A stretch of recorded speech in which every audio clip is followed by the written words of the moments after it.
Welcome to this week's episode, which is going to be about confidence. Confidence is a topic that I have spoken about and done a lot of workshops on, particularly when it comes to women and confidence. But the things that I'm going to talk about applies to us all, because at the core of confidence or lack thereof is culture.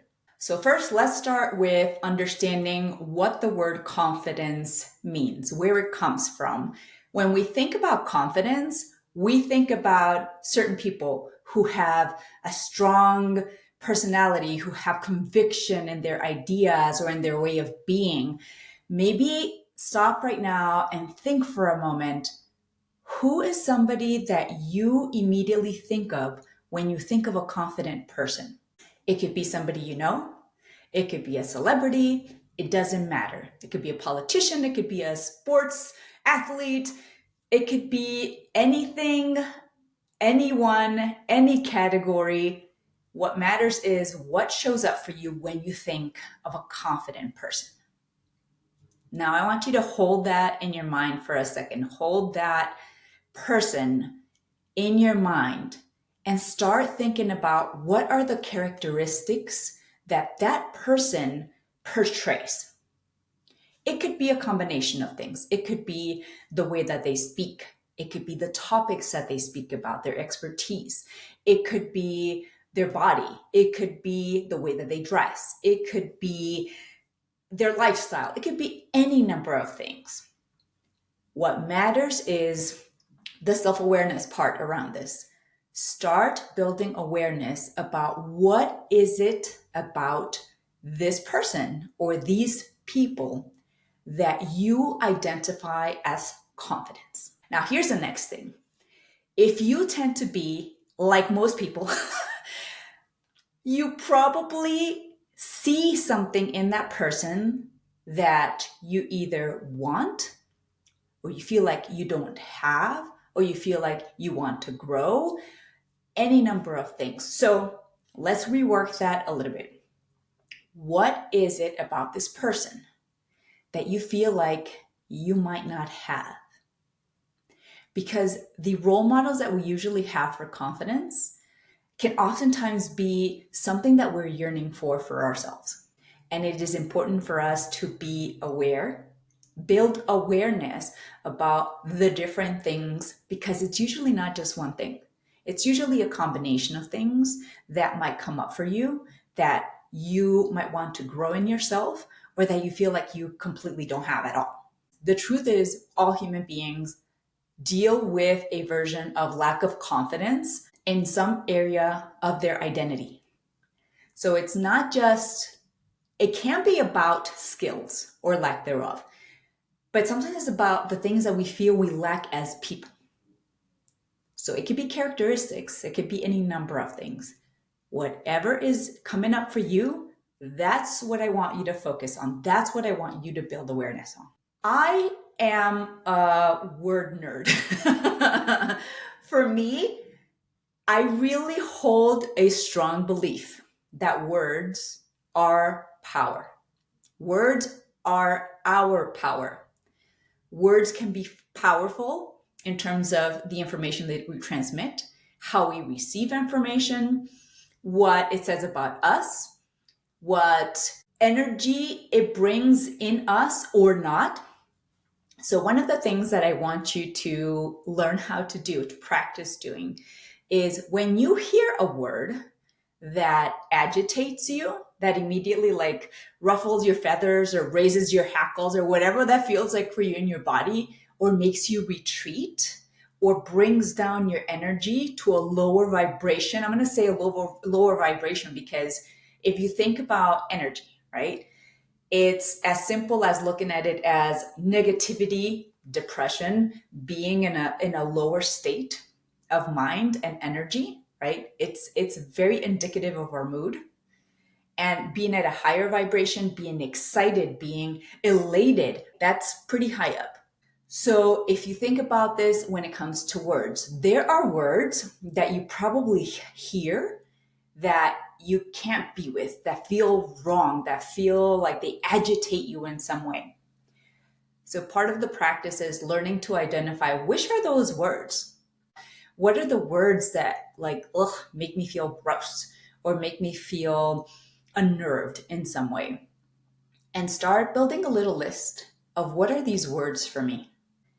Similarly, I want you to build the habit of what are the words that make me feel alive? What are the words that are bringing up curiosity in me? What are the words that are neutral? And then start exploring what are these words? In what context do I hear these words? When they agitate me or activate me?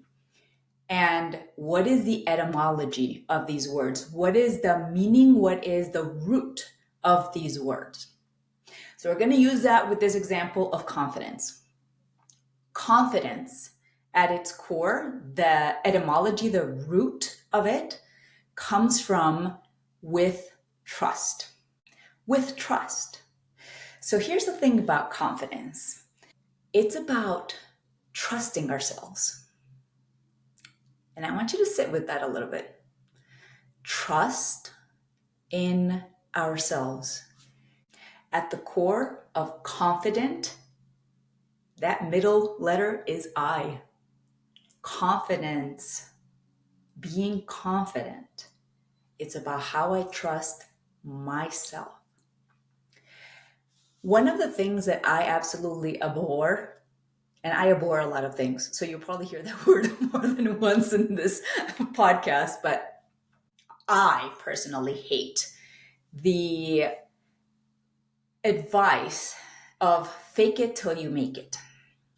When we lack confidence, it's because we're doubting ourselves. It's because we don't trust ourselves in some way. We don't trust our path. We don't trust what we think. We don't trust ourselves in general, whatever that may be.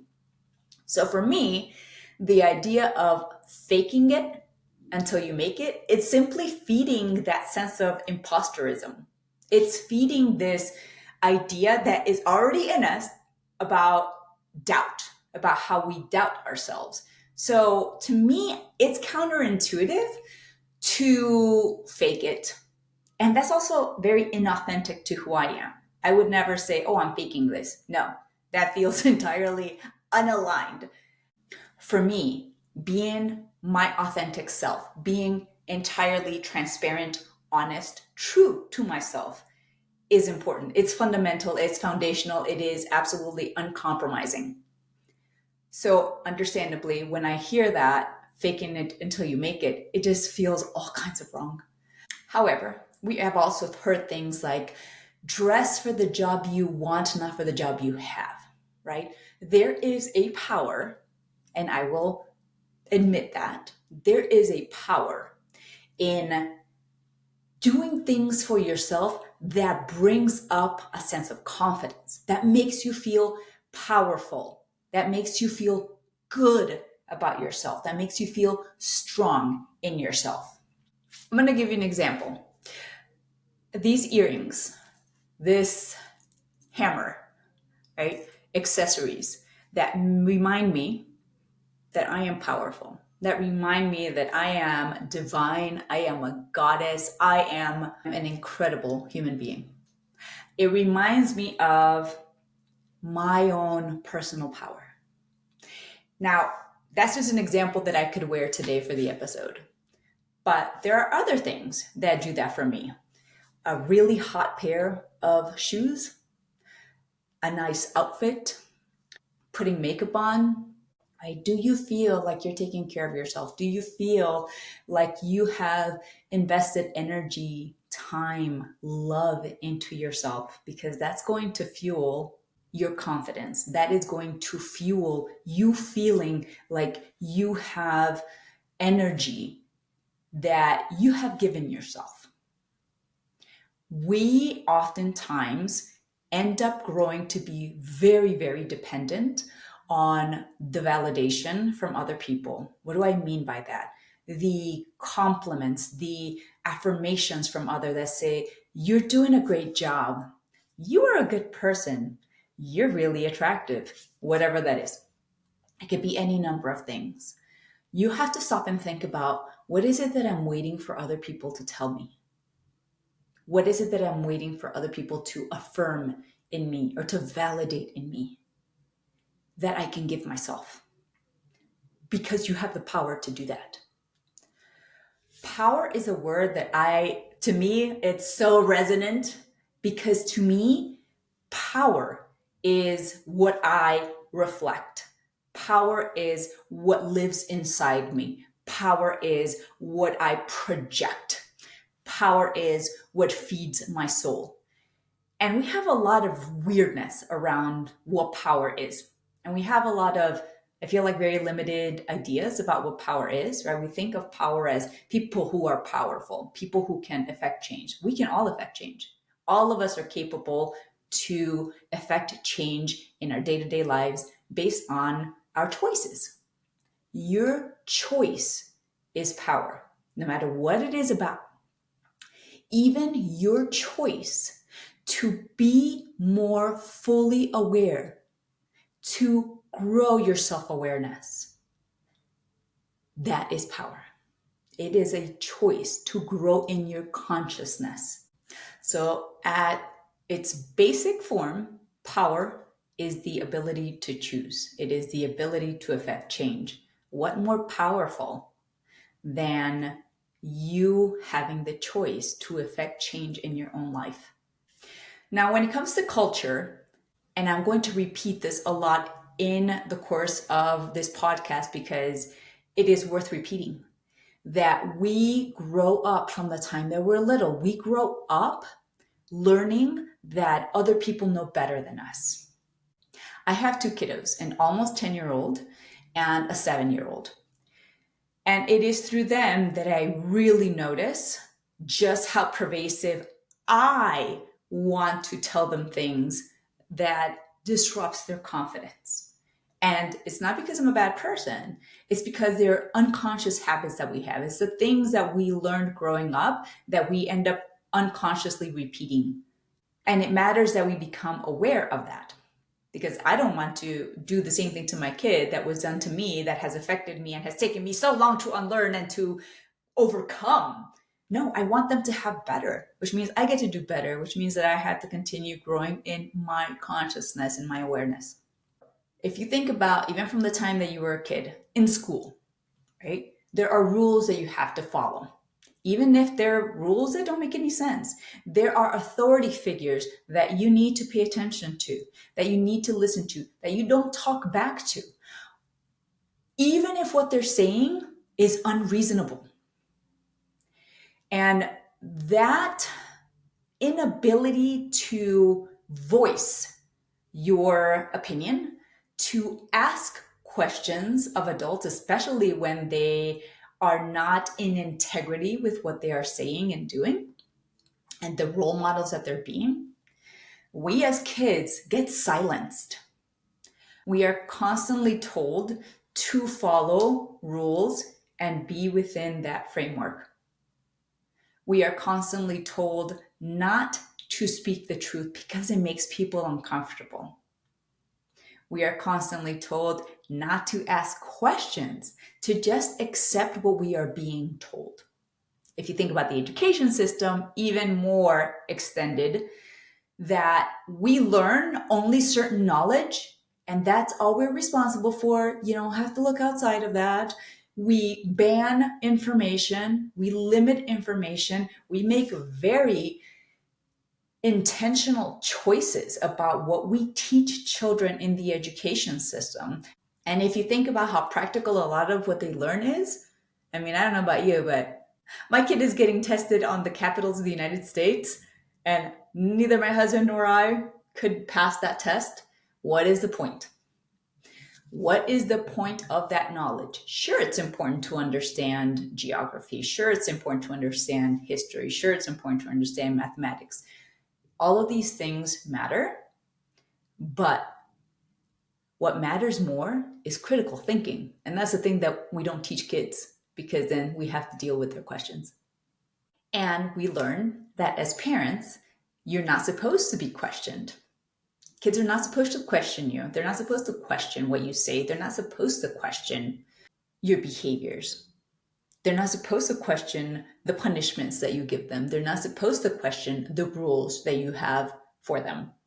We are uncomfortable with the truth, so we silence the truth.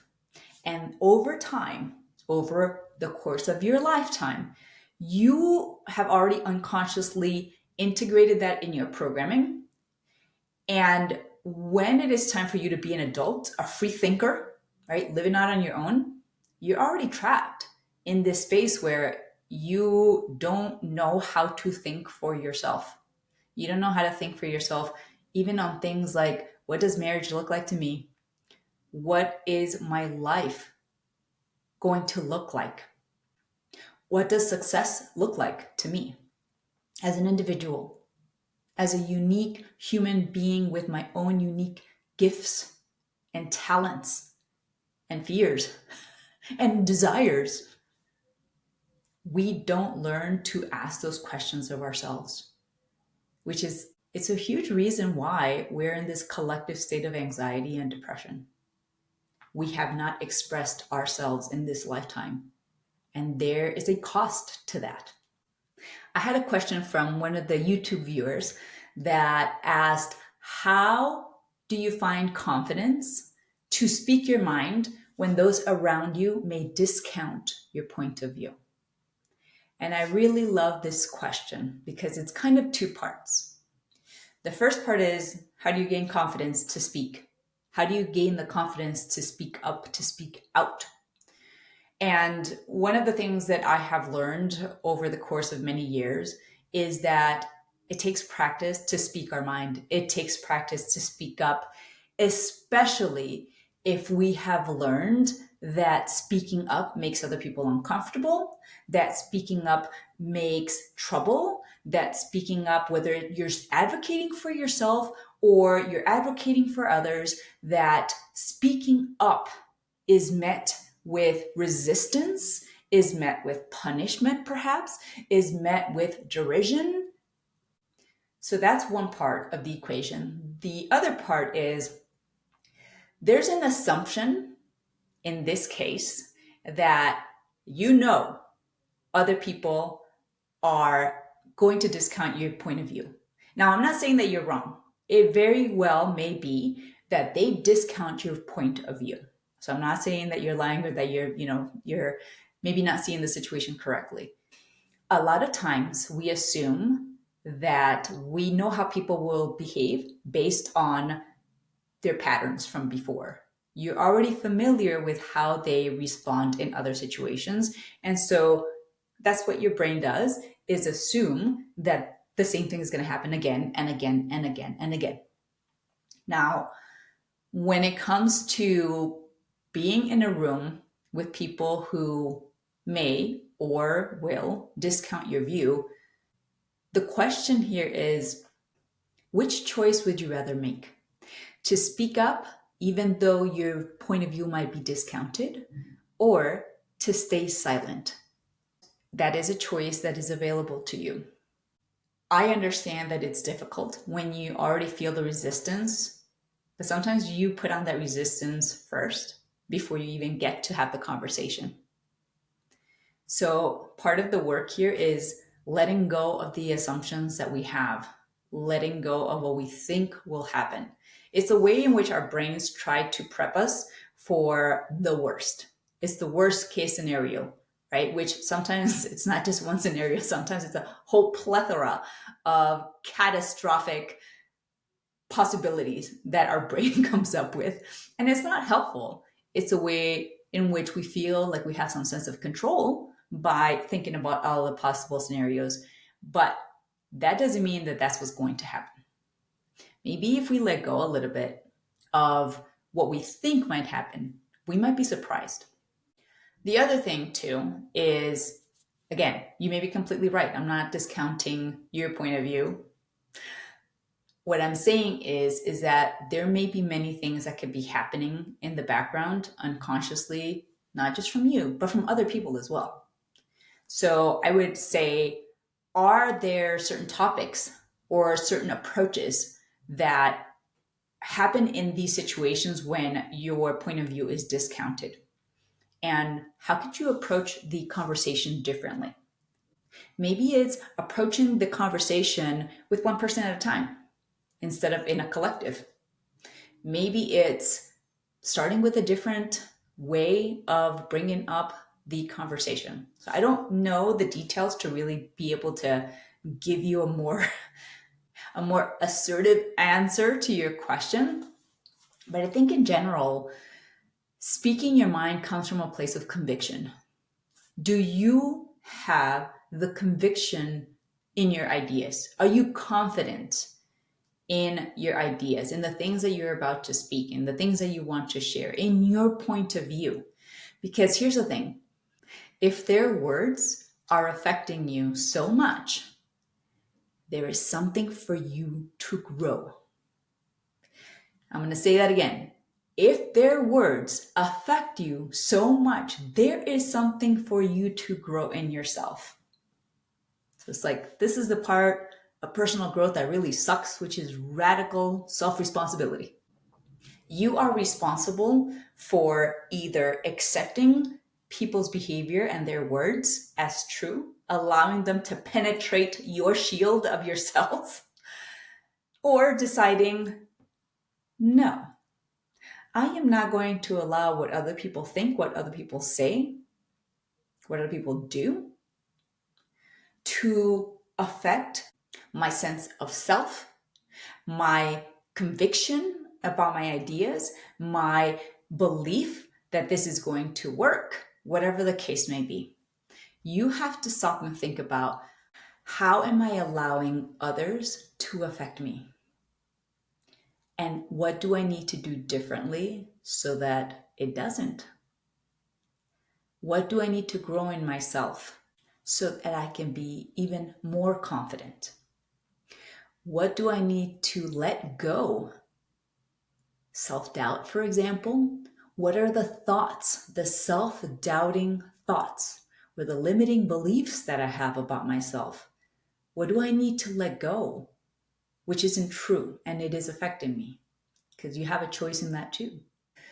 In coaching, we like to use this, and I feel like it was very important for me to understand this for myself, but also to tell my clients and to remind my clients. Thoughts create emotions. Emotions lead to behaviors. What we have come to believe is that our reactions is what is natural. It isn't. It's a learned response. Coping strategies, the things that we learn about how we're supposed to behave, all of those things can be a part of how we are conditioned. Unconsciously and consciously, you need to work on that. And depending on our state of mind, depending on our emotional state, because mental health can really be a factor in how you perceive what people say and how you internalize what people say, what people think about you. But essentially, you have a say in what you believe to be true, from what other people say, from what you think of yourself, on and on and on.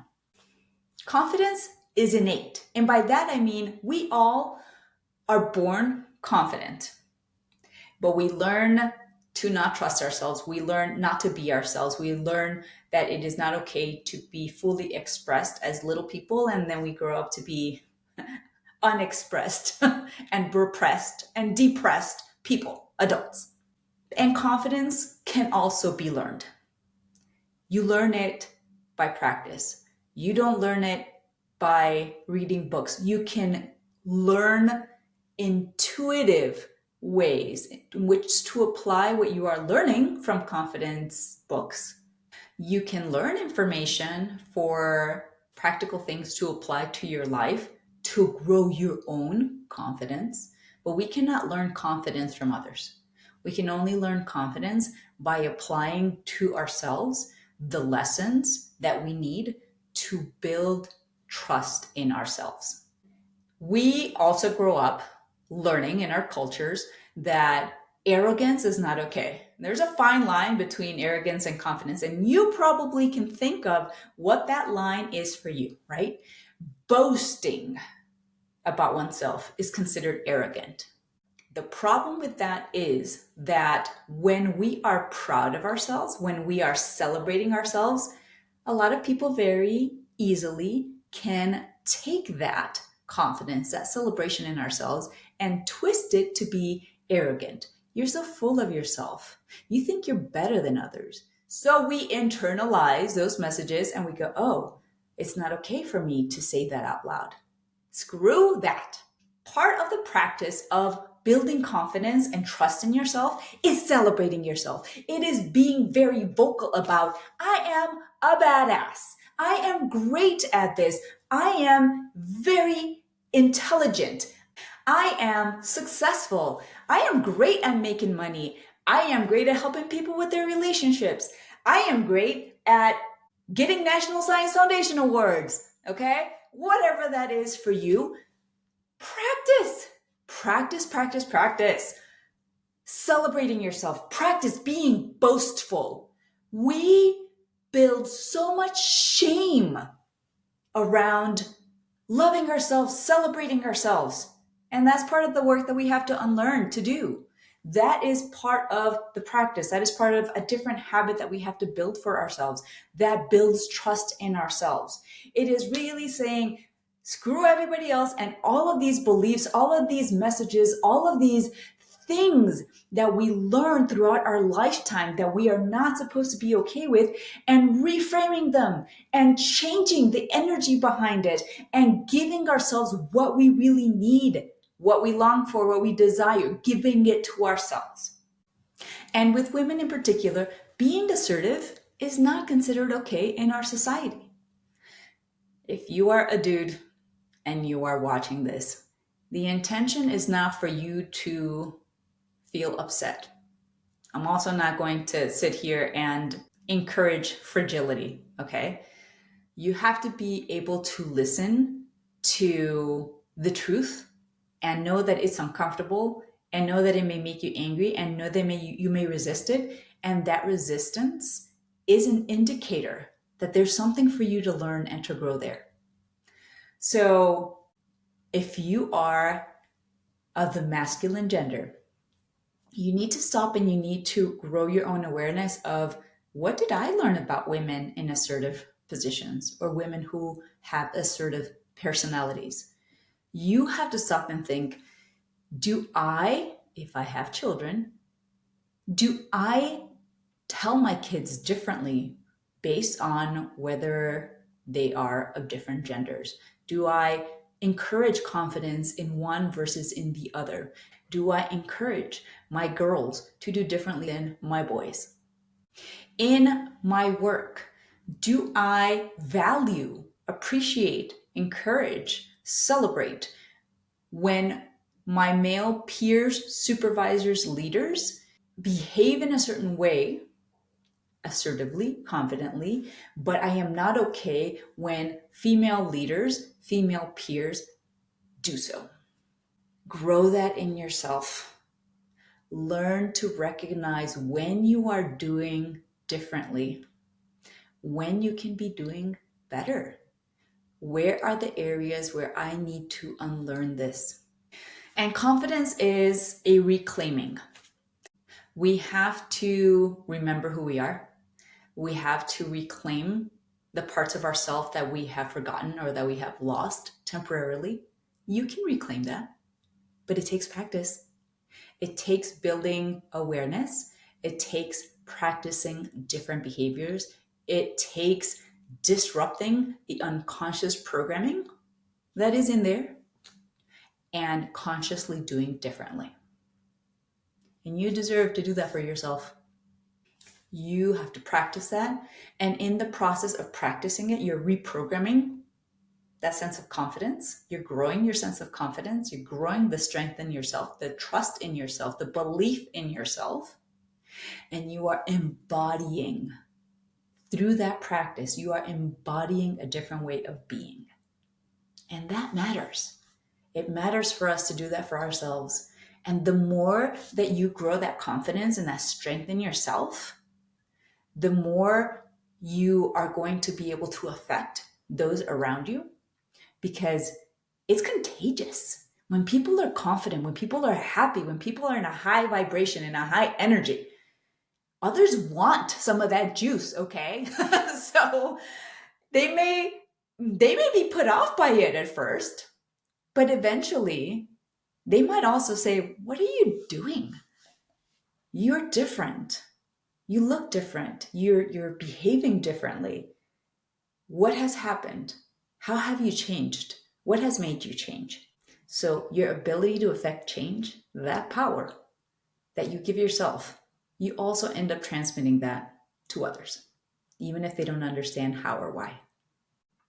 So I just threw a lot at you. There's so much more to be said for confidence, but I feel like that's a good place to end this episode. As always, it's the practice, it's the self-awareness, build the awareness, grow your consciousness, and practice the skills.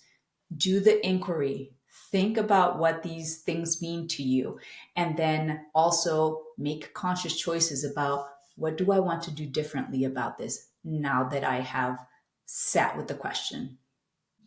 Just remember that you are worthy, you are capable, you are naturally creative, resourceful, and whole. You are a divine being having a human experience, which is why you are here on this earth, in this timeline right now, is to do better for yourself, is to grow, it's to excel, it's to exceed, it's to transcend, is to ascend to your highest possible self. And you can do it. It's within you. I'm just a little guide. I'm just a little teacher. I'm just the one putting some things in your brain for you to think about and contemplate, and then realize the more that you do it, the more intuitive it becomes. And then you can teach others to do the same, to do better for themselves.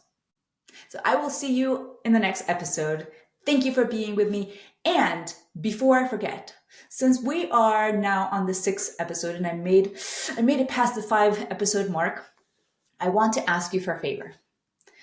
If you have enjoyed this episode, if you have listened to the other episodes and have enjoyed those, please rate the podcast.